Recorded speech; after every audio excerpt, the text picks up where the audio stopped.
Sticky cable. Good afternoon, guys. I'm Chris, and welcome back to this Wednesday's episode of Rift Amps. Have just finished final assembly on this Ainsley Signature. It's the first of many that are going out in quick succession over the next couple of weeks. This one, black combo, off to Italy. Luca's bought it. Nice one, Luca. It's all standard spec, really, apart from he sent over a really nice pair of old Mullard EL34s for us to buy us the amp for those valves so he can run those. They're his favourite, that's what he prefers. So when Ainsley came and signed this off, we did actually test it with those valves. Really interesting. Not a huge difference, or not the kind of difference you would expect. Very nuanced, I think, is a fair way to put it. Definitely a slightly rounder edge to it, an older feel. Whether that's the Mullards themselves or whether it's just the age of them, could be a number of things. But really interesting, really cool. So this one, I'm just going to have a spot of lunch, and I'm going to box this one up, and then that can go off on its journey to Italy, and then we'll crack on with the next ones.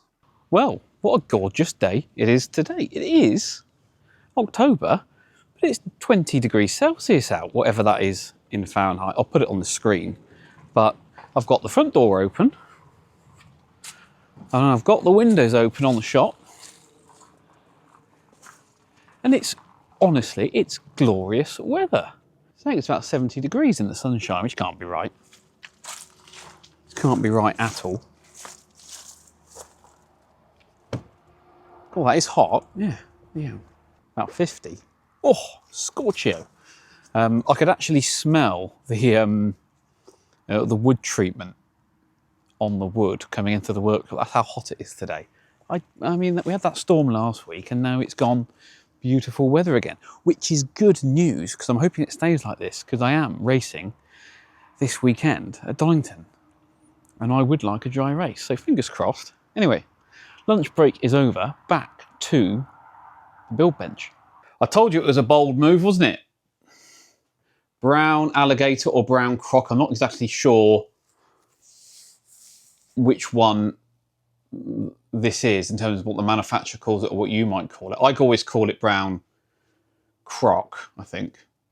Or brown, I can't remember now. Anyway, it looks great. It's come out really, really well. I'm so pleased with this. Head and cab in brown Alligator, maybe? Yeah, we'll go with that. With the basket weave and the gold piping.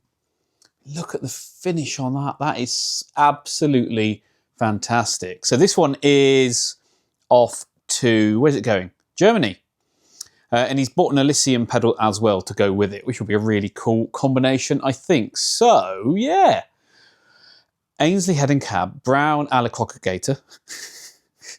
If I say it enough, it'll stick, I promise. But it looks absolutely brilliant. Big fan of that.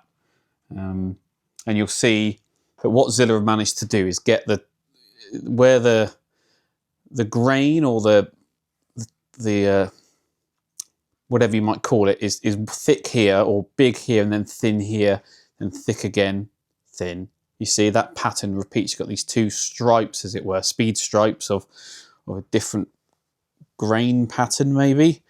He's managed to do the same on the top cab as well, so it is matching, which I think looks fantastic. Should we come around the back? Lighting's not great round here, but you can see, obviously, Eminence Governor in the back.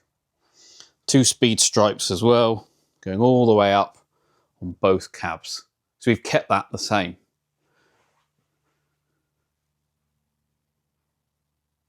I think it looks absolutely fantastic. Whenever customers ask for it, I'm always a little bit, not hesitant, but because it's not a common choice. And you're never quite sure how they're going to turn out, but this one is just, it looks fantastic. Rich. It's got a real premium feel to it as well, especially with the basket weave cloth. The nice biscuit basket weave. gold piping. Ainsley squeal there with the logo. So yeah, I really, really like it. We've done a couple before in this, combos, but not the head and cab. So, but I think it's come out great. I'm going to have a look to see what other of the Alligator finishes they've got, whether they, because this is obviously the brown, I'm sure they'll do a red and a blue and other stuff like that. I'll talk to Paul, see what's available. But I think it just looks smart. It looks really smart. So yeah, good news. Happy with that. Right, I need to get it boxed up so FedEx can collect it in the morning. Right, Q&A time. Quite a few this week, so thank you to everyone that has sent in a question or a comment. Before we go any further, and to stop all of you complaining, yes, the heater is on, so there is a hum in the background. I know it's there. I'll try and EQ it out, but you can't always win. And secondly, that chainsaw is still going on outside. He's back for a third day on the trot now, making noise outside. So if you can hear a chainsaw going on, again, nothing I can do about it. You'll just have to deal with it like the grown-ups that you are. Right, I'm still working on this PR6. Just Cicely, I'm just going to wire up the reverb driver socket. That's the next job for me. So, lots of questions. Sorry, they're not always in the same order. It's just the way that they appear on my iPad. So, that's the way I'm doing them. Anyway, Alan Brook says, "Hi Chris, I'm new around here." And he's a channel member. Been binge watching for a while. Really inspired by your passion for amplifiers. Do you know what? I absolutely love guitar amps or audio amps. I just find them really interesting and exciting. I love... there's a great phrase that said that these circuits are simplicity born of complexity. So they might appear on the surface to be really simple, but everything behind that to get them to a point where they look simple, it can be and is extremely complex sometimes. And I love it. I love that there's so much going on behind the scenes and that, you know, small changes can have big effects or cause big effects or big changes. I love it. Simplicity born of complexity.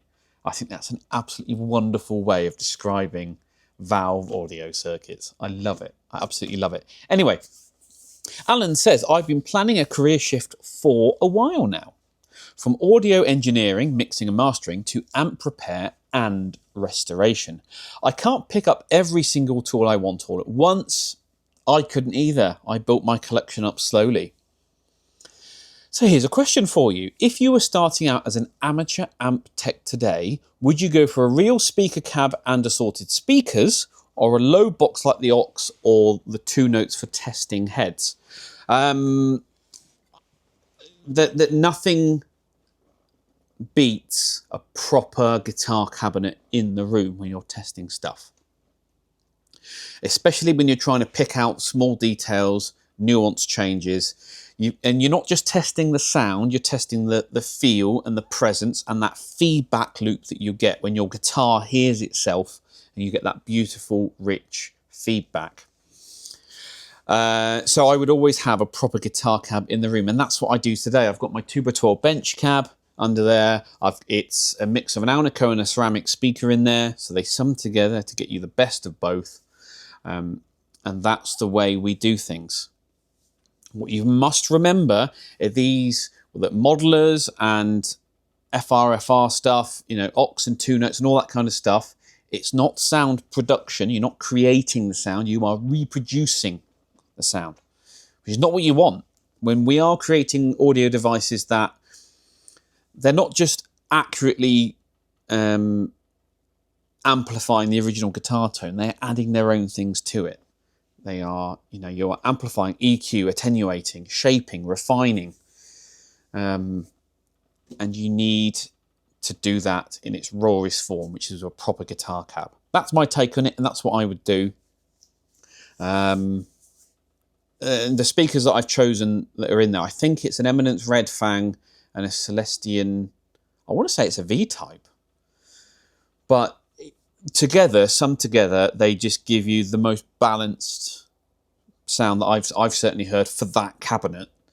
And it allows me to, and it's a really good reference point as well for stuff. So that's what I would do, and that would be my suggestion to you too, Alan. Regular commenter and friend of the channel, Catman Doodoo, says, has anyone ever sent an amp for work and specifically requested that is not featured on the channel? Perhaps because they worked on it themselves and they are possibly embarrassed by the quality of their own work. Asking for a friend, of course. Yes, all the time. When people drop stuff off for service and repair, if they're in person, I always ask them, is there any reason that you wouldn't want me to show this off on the channel? So I always get their permission. If they're sending something in by post, then you have to find a different way to ask that question. But yes, I get asked that a lot. People don't want their amp shown on YouTube for a variety of reasons. Now, regular viewers of the channel will know this, but new viewers might not, is I don't show off half of the work that actually comes through the workshop. Most of it is incredibly mundane and boring. Simple, fitting new output valves and bias. It might be speaker swaps. It could be, fitting new input jack. Basic stuff, that I do 4 or 5 of those every week. And it's everyday boring stuff. And so I don't show off. I tend to only show the stuff off that I think is interesting and exciting, and sometimes a little bit different. So yeah, and it might not get shown on the channel because the customer says they don't want it on the channel, or because I just don't think it's that interesting or exciting. To answer your question, perhaps because they worked on themselves and possibly embarrassed by the quality of the work. Yes, but you will know from watching this channel regularly that I hold professional amp builders and repairmen, people who are charging money, taking customers' money to do work. I hold them to a much higher standard than I do hobbyists, home kit builders, people who are doing it just to, learn how to service and maintain their stuff themselves. That 5E3 clone that came in recently that we're going to be getting onto at some point, that's the guy's not a professional amp builder. He's a home hobbyist, and he's done a pretty good job for where he is. A lot of these kit builders at home who do it for fun, they don't know everything inside and out, back to front, upside down. They don't understand best practice. They're just building amplifiers for fun, and that's okay. That's fine. But and you take that into consideration when you're evaluating stuff.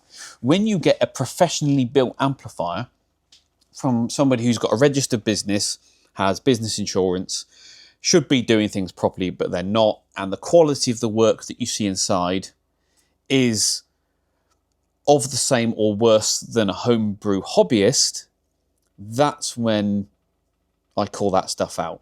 So that's where I stand on it. But for the homebrew kit guys, I'm quite happy to help them out. We all want people to improve in their amp building, and we want people to get more enjoyment out of it, and we want people creating cool circuits, right? That's what we want. But if you're doing it professionally, you need to be doing it to a much higher standard. And if you're not, and if you're deliberately if you're charging boutique money for secondary school or high school quality work, then no, I'm calling you out on it. I'm sorry, it's not good enough. So yeah, that's where I stand on it. I hope that will make sense. Yeah, great question though. Uncle Daddy's back, and he says, hi Chris, on some of the older amps you've had through the workshop, the valve sockets look like they've been rubber mounted on grommets. Yeah, usually EF86 sockets, because those things can be, especially when used as the first gain stage, incredibly microphonic. Would this be a worthwhile thing to do on combo builds? Again, it depends on the application, it depends on the valve, it depends on a number of things, the size of the magnet and the voice core in the speaker as to how powerful that speaker is and how the vibrations are transferred into the cabinet and therefore into the chassis. He says, still loving the content, but would love to see more demos of your finished builds. Yes, we'll get round to that at some point. Problem is, and people don't believe me, is just how busy I am here. I'm flat out, and demos take time, and the more time that I'm away from the build bench, the further I fall behind. And so finding time to do demos properly to the standard that I would need to advertise them properly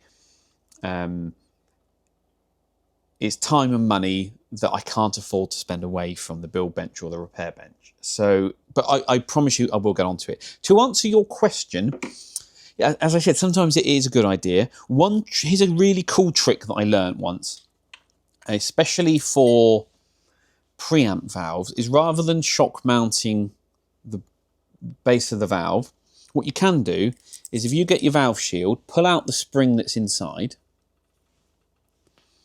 and you can get yourself a grommet, either a 10 or a 12mm grommet, feed that over around the coil so it would sit like that. Hopefully you can all see. There you go, it's focused now. So it would sit like that. And that then adds an extra layer of damping and vibration to your preamp valve. You don't need to do it all the time, and a lot of this stuff is arguably redundant. It's just not needed. But when you have a situation where it is high gain V1 valves, EF86s, adding a grommet to the spring of your valve shield is a great way to help combat issues like that. Right, mystery box time. Just had something arrive in the post. Doesn't say who it's from, just says Rift Amps on the front. And so I have no idea what is in this box. So if it turns out to be something exciting, that'd be nice, wouldn't it? But I've no idea. I wasn't expecting anything. Which, as we've learnt by now, means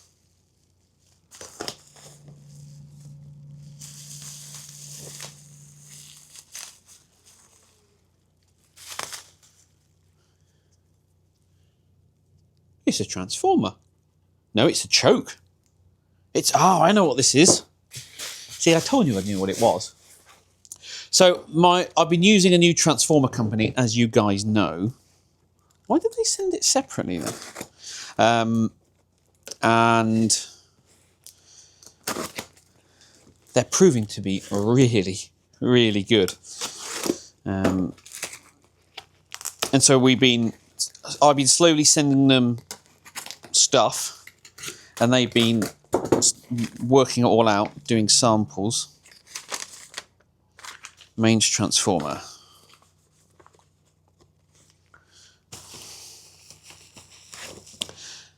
And then a couple of days later, you get them in the post. And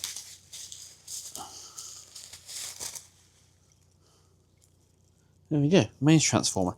Now this and this choke, mains transformer and the choke, is for a new amp, a new model that I'm working on.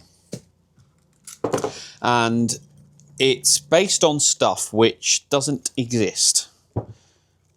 And it's all weird. So I'm having to do what I want with the amp. Have I explained this to you already? I can't remember. I have to get stuff custom made. And so that's what I've done. And so we're working with this transformer company to make all of the weird windings and voltages that I need to get the amp to do what I want in the way I want it to work. And we've done the output transformer, we've done the reverb transformer. Here's the choke, and we've just done the power transformer. So I'm going to get this on the bench now, stick 240 volts into it, and see what comes out the back end of it. And if everything seems to be okay, I can load test it, I can stress test it, I can stick it in my prototype chassis, and if all the numbers come out correct, I can sign it off. It's brilliant, absolutely fantastic. So that's a choke. Although interesting on this choke, look, normally you get two black wires, but they've decided to use a purple one. And I'm going to have to call them and ask why. There shouldn't be a reason other than that's what they've decided to use. There shouldn't be a technical reason why they've put different colours on. But I will double check in case there is. Actually, was there anything on that note? No. They've just put a violet or purple wire on it. Okay, right. So that's a job for later on this afternoon. Get those in the chassis and see, or get them on the test bench, I should say, and see if they deliver the goods. David Lovell Bass, regular commentator, says, really interested. We're talking about the twin reverb that's on the test bench at the moment. Really interesting to see you considering making a new board due to waxing issues. I've often wondered why it's not done more commonly, produce the best of vintage and modern at an affordable price, with less desirable fenders especially. The market dictates, I'm afraid. A lot of customers don't want that because they think they're protecting their investment. But a dead amp is worth less than one that's working, is my argument. So Fender should never have used that material for circuit boards from the beginning anyway. The material on itself absorbs moisture and becomes conductive over time. Fender knew this, so after the late 60s or early 70s when the first wax boards appeared. So they took the same board material and they started covering them in wax to stop them absorbing moisture. What they couldn't foresee at the time, and that we know now, is that the wax itself takes on contaminants and and dirt and all that kind of stuff and become conductive itself. So the way to fix that is to remove the wax, and on that twin reverb that will, it has removed the conductivity from the board. But now you've removed that protective wax layer, that board will eventually take on moisture and become conductive again.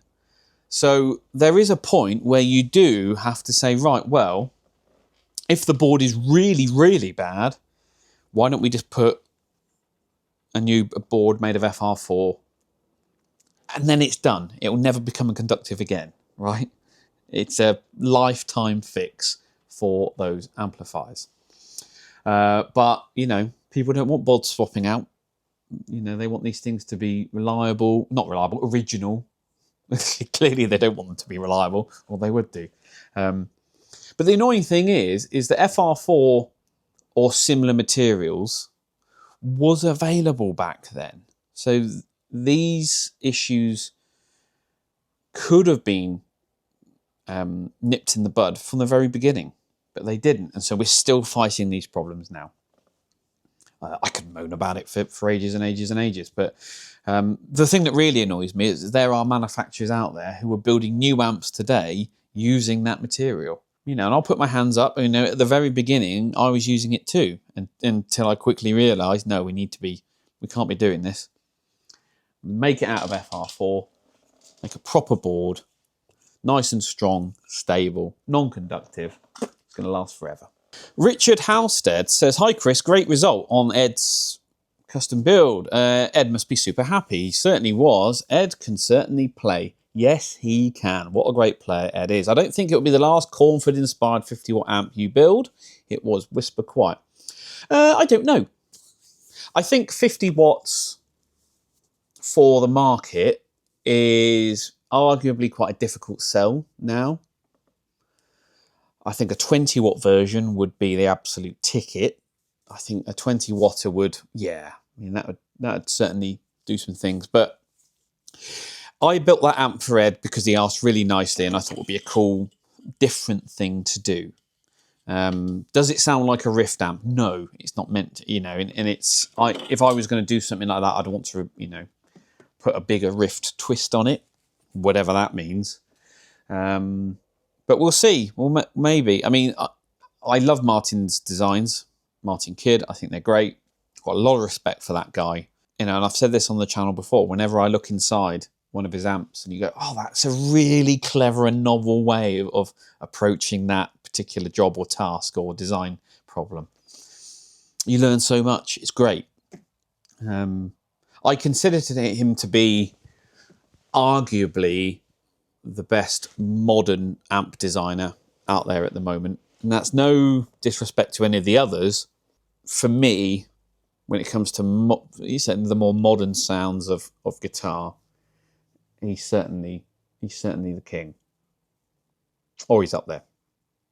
Anyway, moving on.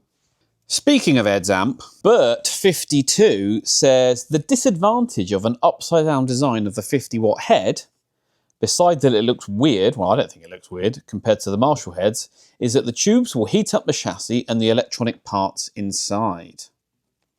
I would not do it that way, but the consumer is king, or customer is king, I suppose. I mean, you could say, well, I mean, look at the hundreds of thousands of Fender amps out there. Yes, heat does rise, but you know they certainly don't have any more heat issues than the Marshalls did. I mean, I see a lot of toasty Marshalls come through.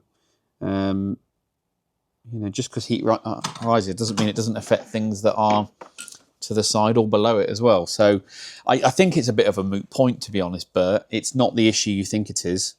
And of course, if you design these things properly, with proper convection cooling and thought behind it, it's simply not the issue you think it is. Maston Bro, welcome back, mate. He says, you've already touched on it in the last video, but as I'm watching older videos on the channel, it amazes me how much you have changed. I've worked very hard on my health in the past 12 months. But thank you.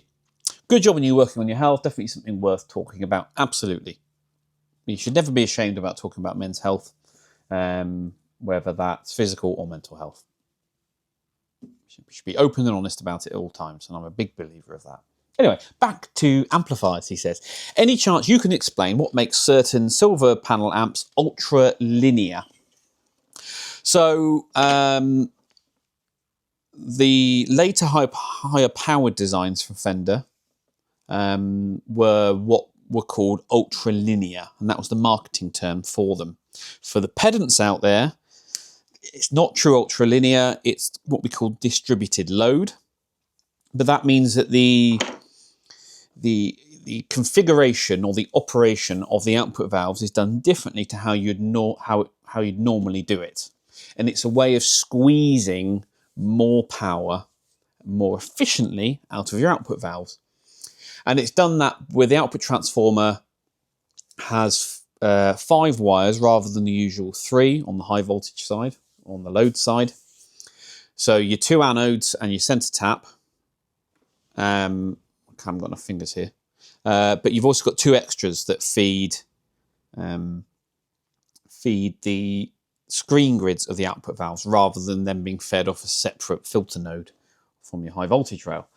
And it just runs them at a different operating point, and it allows them to create a lot more power. The disadvantage is they're generally considered to sound a bit less, or a bit more sterile, a bit less characterful. But it's called distributed load. The taps are usually 70% of the anodes, so they run at a slightly lower voltage. But again, it's just a way of operating those valves in a different way to create more power. Very popular in the world of hi-fi, of course. Some people like that. And it did sneak its way into guitar amps for a while. But as player tastes change, they moved away from it again. So you can get some really cool sounding ultralinear distributed load amplifiers. I can't wait to do my super reverb. It's just there. Once I get that time to do it, I am going to get that thing rebuilt and back on the road, back on stage. But it's one of many projects that I need to find time to do. But I just don't have the time. I'm too busy. Fidlix, he hasn't commented for a while. Welcome back. He says, many times us amp techs, competent I might add, are nothing more than janitors with a soldering iron cleaning up after other people's substandard work from the past. Do you know what? I feel that. I feel that. I've moaned about it a few times, but it's true. It's what you're doing. It's absolutely what you're doing a lot of the time. And you have to clear it up. You have to do it, because otherwise people think you did it. Or they might say, well, let's say I left something that was terrible. I could say, well, it's not my work. I shouldn't have to deal with it. But the next tech could easily ask the question. And I know, because I would ask the question, well, didn't you care enough to fix it for your customer? So you have to do it. You have to. And it's... The problem is, or one problem I should say, is that it's like when you get a tradesperson come round to do work on your house, and they're always saying, well, the previous guy did it. They're always throwing shade at each other, which isn't the case with guitar amps, or at least not with me anyway. But if someone's brought me an amp to work on, they've brought it to me for a reason, and I like to think it's because I do a good job. And if I don't do a good job, what am I doing? Why am I charging money? So that's kind of where I sit on it. I have completely messed up this socket. Tell you, if I solder that one first. Sorry, this reverb driver socket is... Sometimes jobs go really easily, and sometimes they just don't play ball. And I am fighting this thing. Anyway, always love your YouTube content. He says it's a great glimpse into what you all do. Yeah, well, it's my full-time job. This is what I do for a living. This is how I pay the bills. And I'm brave enough, or stupid enough, whichever way you want to look at it, to put it on the internet. And so far, that's proven to be a good thing. It's brought in more work. But hopefully that's because I do good work. And you guys can see that and understand that and appreciate that. There might be a case to say, well, if you think you do good work and you're really proud of it, why wouldn't you show it off? And therefore, those brands that hide behind, secrecy or whatever, maybe they've got something to hide. I don't know. Just putting it out there, but I don't know. Right, moving on. Hacko says, spring reverb related question. It would be fun to get your take on what reverb tank to use in certain builds and what you would listen to. I always use the Tad or Belton tanks. The modern Accutronics are just junk. Don't use them. They always break. They're terrible. And I use both the long and short tanks depending on which one achieves the sound that I'm after in that particular amplifier or circuit. So in the Ainsley SIG, we use a 3-spring short tank. In my PRs, I use a 2-spring long tank. In the Americanas, I use a 3-spring short tank, although I have used 2-spring long tanks before. But I now use the 3-spring short tanks. What else do I do with reverb? Can't remember. It just comes down to what you like. We've also messed around before with mismatching impedances, the reverb transformer to the tank, to try and get the thing to underdrive or overdrive, or to be darker or brighter. We've been through all that, and I generally know what I want and the way I want things to work. But yeah, my recommendation is go with all the tagged or the Belton tank. They're made by Belton, but they are often rebranded by Tad. It's the same unit. They're built really well. They sound great. And if you want to go into the circuit and make tonal changes, the tank responds really well to those. Whereas some of the modern Accutronics that are built in the Far East, they can be quite unpredictable in the way they behave when you make tonal changes to your reverb circuit. So you end up going back and forth and fighting it. which is the designer's worst thing, because you want predictability because it gives you consistent results. Anyway, moving on. A basement into a PR chassis is a fun idea. Yeah, the more I think about this at home when I'm at home on the sofa. I'm thinking about building a basement bass channel into a Princeton Reverb chassis. I really like the idea too, and I believe, he says, it can be done. I would not aim at 100 watts myself though, but that's for a PR combo. You see, I wouldn't do it into a combo. I would do it as a head, but would you do a 50 watt version? For studio use, maybe. Maybe. It'd certainly be more affordable. I was building a single channel AB165 into a Princeton Reverb combo fitted with a 12-inch speaker. Turns out that a 12-inch is a bit too much for that poor cabinet, especially with 50-ish watts. Now, this is a bit of a tangent because some people say that that size cabinet is too small for a 12-inch speaker. I disagree, because it all depends what 12-inch speaker you're fitting, how much power you're fitting through it, etc, etc, etc. What you've got to remember is the 20-inch by 16.5-inch cabinet, which the Princeton Reverb is, by 9.5 inches deep, is exactly the same size as a 5E3 cabinet, a Tweed Deluxe cabinet. And if you've ever built a 5E3 into that size cabinet with a 10-inch speaker, it's arguably one of the worst sounding amps you'll ever. It just doesn't work at all. So a 20 by 16.5 by 9.5 cabinet can be perfect for a 12-inch speaker. And this is why I put 12-inch speakers in my PR range. It does matter which speaker you put in. Not all speakers work in there. And it does matter the power of which you are driving through that speaker as well.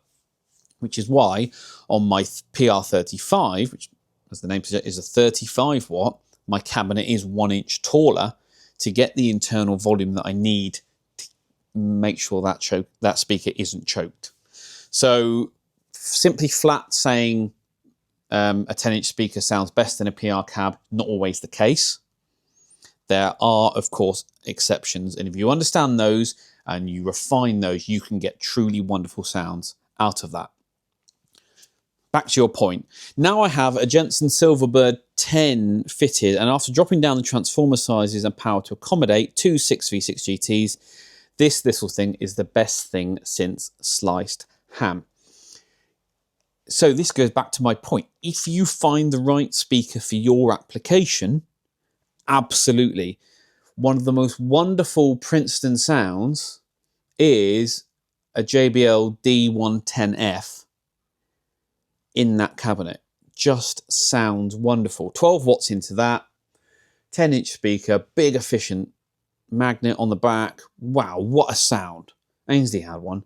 I think he might still have it. Incredible. Absolutely incredible.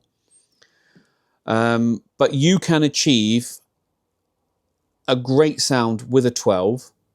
It's a different sound, but some people, that's what they want. And so for my 18 watters and the speaker I choose and the way I choose to refine and voice that circuit, you go back to a 10, it just doesn't work. And so those who say a 20 by 16.5 cab isn't meant for a 12-inch speaker, I fundamentally disagree. Well, that's it then, guys. Thank you very much for watching. Once again, as always, please give this video a thumbs up, comments and questions down below. Subscribe, hit the notification bell if you haven't already. If you're feeling super generous, why not buy one of my awesome t-shirts? Or simply just join the channel, and I will catch you all at the next one.